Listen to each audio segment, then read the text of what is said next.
আসসালামু আলাইকুম সুপ্রিয় শিক্ষার্থী, নতুন একটি টিউটোরিয়ালে সবাইকে আন্তরিক শুভেচ্ছা ও অভিনন্দন। আমাদের আজকের বিষয় ষষ্ঠ শ্রেণীর অষ্টম শ্রেণীর ইসলাম শিক্ষা সম্পর্কে প্রশ্ন নিয়ে। তো আমাদের শিক্ষার্থীর জন্য কিছু নির্দেশনা। তো আমাদের বিষয় হবে ইসলাম শিক্ষা পরীক্ষা আগামী 10 তারিখে। তো এখানে বলছে, দেখো, ইসলামের বিধিবিধানের আলোকে প্রাকৃতিক দুর্যোগের সময় করণীয় ও সংক্রান্ত নির্দেশনা তৈরি।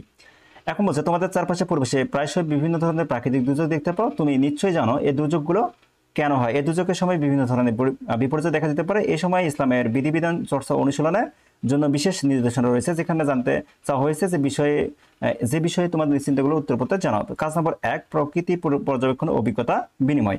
তো এখানে আমাদের প্রকৃতি পরিবেশ অভিজ্ঞতা বিনিময় হচ্ছে তোমরা চারপাশে এলাকায় প্রাকৃতিক ও সামাজিক পরিবেশে কি কি বিরূপ দেখতে পাও তা চিন্তা করে দেখো। এবার তোমার দুইজন বন্ধুর কাছ থেকে শুনে নাও তারা চিন্তা করে প্রাকৃতিক বা সামাজিক কি কি বিরূপ চিত্র খুঁজে পেল, আলোচনা করে বিষয়ে তাদের ভাবনা জেনে নিয়ে ছকে লেখো।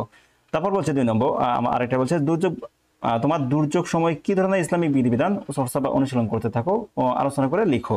এখন বলছে নমুনা ছক। এখানে বলছে আমাদের আমি যা খুঁজে পেলাম, প্রথম বন্ধু যা খুঁজে পেলো, দ্বিতীয় বন্ধু যা খুঁজে পেলো। তো আমাদের একটা নমুনা ছক দিছে। তারপর কাজ টু বলছে যে সমস্যা খুঁজে বের করি।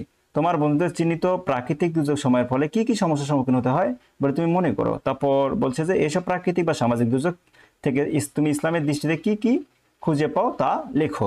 তো আমরা কাজ 3 বলছে সমস্যা সমাধানে ইসলামের নির্দেশনা আলোকে করণীয় নির্ধারণ। 4 জন বন্ধুর সাথে আলোচনা করে দুর্যোগপূর্ণ বিভিন্ন পরিস্থিতি মোকাবেলা ইসলামের বিধিবিধান অনুযায়ী আমাদের করণীয় কি তা ছকে উপস্থাপন করো। তারপরে এখানে বলছে ইসলামের বিধিবিধান আমাদের করণীয় চর্চা অনুশীলনের কৌশল। আমাদের বলছে 4 নম্বর, কাজ 4, মানুষ ও প্রাকৃতিক কল্যাণ। তোমাদের করণীয়গুলো আলোকে নিম্নোক্ত ছক অনুযায়ী কিভাবে কল্যাণ করতে পারো তা বিশ্লেষণ করো। ছক 1 বলছে ব্যক্তি জীবনে কল্যাণ, ধর্মীয় জীবনে কল্যাণ এবং সৃষ্টি জগতের কল্যাণ। কাজ নম্বর 5, তো প্রতিবেদন লিখতে হবে আমাদের একটা। উপরে কাজগুলো মানুষ কোন বিশ্বাস থেকে করবে, ইসলামের বিধিবিধান ও নির্দেশনা আলোকে একটি প্রতিবেদন তৈরি করো। তো এই ছিল আমাদের প্রশ্ন। প্রশ্নটা দেখে উত্তর করার চেষ্টা করো। আর আমাদের সাথে